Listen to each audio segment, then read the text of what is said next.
soyons clairs, n'est pas qu'une histoire pour enfants. Vous vous souvenez du plaisir, les clôtures blanchies à la chaux, les aventures sur la rivière, les bêtises d'enfance. Mais Mark Twain visait quelque chose de bien plus profond. Il a déguisé une critique acerbe de la société adulte en une aventure de garçon. Tom n'est pas juste un gamin espiègle, il est la lentille à travers laquelle Twain expose les absurdités et les hypocrisies du monde des adultes. Le roman est un cheval de Troie. En surface, un cadeau pour les jeunes lecteurs, mais à l'intérieur, un commentaire social mordant. Twain remet tout en question, les valeurs, la morale, la religion et les institutions. Tom n'est pas un héros au sens traditionnel du terme. Il est un miroir, reflétant les jeux que jouent les adultes et les règles qu'ils enfreignent. Nous nous souvenons des tours de magie, mais la vraie magie est le tour de passe-passe de Twain, utilisant les frasques de Tom pour révéler les défauts de la société adulte. Ce n'est pas de la nostalgie, c'est une plongée profonde dans la réalité, menée par un garçon qui voit plus clairement que n'importe quel adulte. Alors, revisitons Saint-Pétersbourg. Non pas pour l'aventure, mais pour la satire cachée et la critique que Twain a magistralement tissée dans son histoire. Tom Sawyer est plus qu'un personnage. Il est un symbole de défi contre un monde qui a déraillé. Parfois, la perspective la plus honnête est celle que les adultes rejettent comme enfantine. La vraie aventure est de voir le monde tel que Twain l'a voulu, complexe, provocateur et inconfortablement vrai. N'oubliez pas d'aimer, de commenter et de vous abonner pour ne manquer aucune vidéo à venir.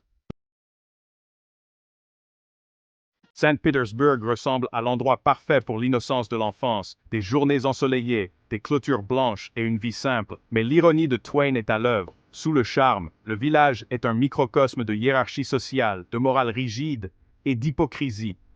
Les adultes ne sont pas de sages gardiens. Ils sont vaniteux, superstitieux et obsédés par les apparences. Le monde de Tom est rempli de règles arbitraires, réciter des versets bibliques pour le statut. Un maître d'école tyrannique, un juge suffisant. Le village n'est pas un havre de paix, c'est une cocotte minute d'attente. Le mythe de l'enfance insouciante n'est que cela, un mythe. Twain construit la nostalgie seulement pour la démolir, exposant la pourriture sous la surface. L'humour vient de l'écart entre ce que les choses devraient être et ce qu'elles sont, vues à travers les yeux sceptiques de Tom. Le charme de Saint-Pétersbourg est un piège, nous attirant avec la nostalgie avant de nous confronter à des vérités inconfortables. Le village est moins un paradis qu'un zoo humain, complexe, imparfait et profondément révélateur.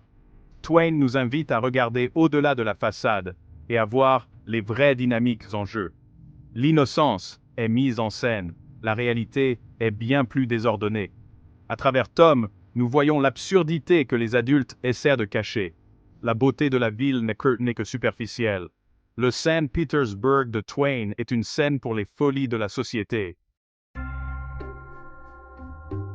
Tom Sawyer n'est pas juste un chenapan attachant, c'est un maître manipulateur. Il lit les gens, comprend leurs faiblesses et tourne chaque situation à son avantage. Les bêtises de Tom sont calculées. Il tord les règles ou les réécrit pour répondre à ses besoins. Il manipule Tante Polly, ses amis, même toute la ville, transformant ses propres funérailles en spectacle. Ce n'est pas un amusement innocent, c'est de l'ingénierie sociale. Twain ne nous demande pas de condamner Tom, mais d'admirer son génie. Dans un monde d'hypocrisie, la manipulation de Tom est une question de survie. Il ne se rebelle pas contre un bon système, il navigue dans un système brisé. Tom n'est pas un modèle, mais il est un exemple puissant de la façon de voir et d'influencer le monde. Ce n'est pas juste un garçon espiègle, c'est un réaliste dans un monde de simulateurs. La scène de la clôture blanchie à la chaux est plus qu'une histoire drôle, c'est une leçon de psychologie humaine. Tom transforme une corvée ennuyeuse en un privilège convoité, faisant supplier ses amis pour faire son travail. Il crée la rareté, élève la tâche et recadre la punition comme un prix. Bientôt, les garçons le perdent pour avoir la chance de peindre. Le point de Twain, les gens désirent ce qui est difficile à obtenir. L'astuce de Tom est une satire de la société adulte. Le commerce, le statut et la valeur sont tous construits sur un désir fabriqué. La différence entre le travail et le jeu, tout est dans le cadrage. Tom se retrouve avec une clôture peinte et un tas de trésors. La brillance de Twain est de nous montrer que le monde adulte fonctionne sur les mêmes principes que le jeu de Tom.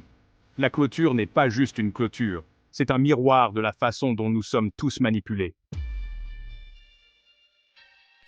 Pendant que Tom et ses amis jouent, la satire la plus acerbe de Twain vise les adultes. Les adultes sont obsédés par les apparences, le statut et une moralité superficielle. Les figures d'autorité, Tante Polly, le maître d'école, le juge, sont incohérentes, vaniteuses et facilement manipulables. La discipline est arbitraire, la justice est égoïste, et les sermons sont plus une performance qu'une question de foi.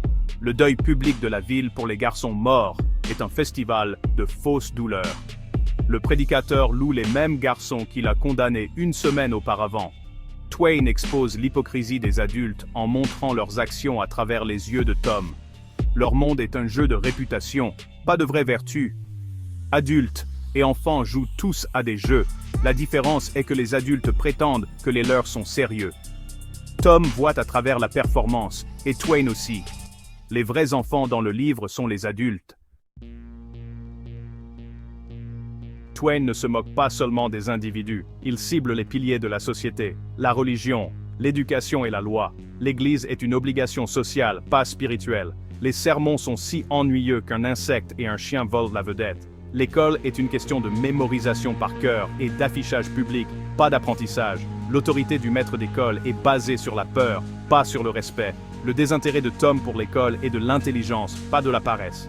Le système juridique est faillible. Muff Potter manque de se faire pendre pour un crime qu'il n'a pas commis.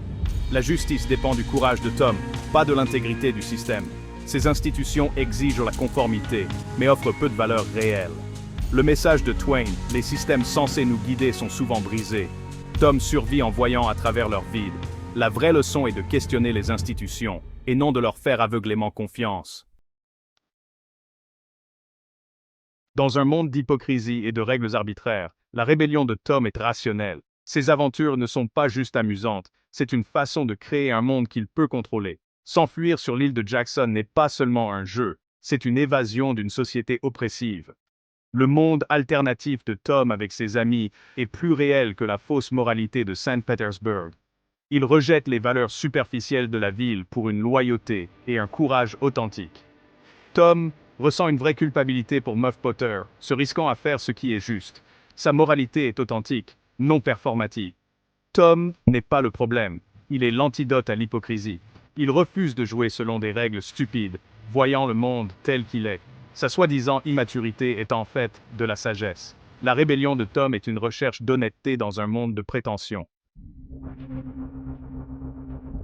Le monde de Tom n'est pas qu'une relique, c'est un miroir d'une autre. La critique de Twain transcende le temps. Les jeux, les dynamiques de pouvoir et les performances sociales sont toujours avec nous. L'astuce de la clôture de Tom est du marketing d'influence avant Internet. Rendre l'ordinaire exclusif. Les médias sociaux, la politique de bureau et l'image publique sont des versions modernes des jeux de Saint-Pétersbourg. Nous organisons nos vies, recherchons le statut et jouons le jeu de rituels, auquel nous ne croyons pas. L'absurdité de l'église de Tom est la réunion inutile d'aujourd'hui. L'examen de l'école est notre test standardisé. Les stratégies de survie de Tom sont les mêmes que celles que nous utilisons pour naviguer dans la vie moderne. La pièce est la même, seuls les costumes ont changé. Twain enlève les couches, nous montrant les règles sous la surface. Tom est notre guide pour voir les règles non écrites de la société. Son monde est notre monde, juste plus honnête. Pourquoi lire Tom Sawyer aujourd'hui? Pour une leçon de pensée critique. Le scepticisme lucide de Tom est plus précieux que jamais à l'ère de la manipulation et de la performance. Il nous apprend à questionner les règles, à voir à travers les façades et à créer notre propre valeur. Le roman nous force à confronter nos propres compromis. Combien de fois blanchissons-nous des clôtures dans nos vies? Tom ne consiste pas à être enfantin, mais enfant-like, voir les choses simplement et honnêtement. Le chef-d'œuvre de Twain est un appel à être plus intelligent, plus courageux et plus observateur. Tom Sawyer n'est pas seulement un personnage, c'est un guide pour l'avenir. La vraie aventure est d'apprendre à voir le monde tel qu'il est vraiment. Si cette perspective a changé votre regard sur Tom Sawyer, alors il est peut-être temps d'envisager les histoires sous un autre angle. Certaines histoires sont faites pour être mémorisées, d'autres sont faites pour être découvertes. Si vous souhaitez explorer une histoire qui vous est propre, vous en trouverez une dans la description ci-dessous. Merci d'avoir regardé cette vidéo. N'hésitez pas à la partager.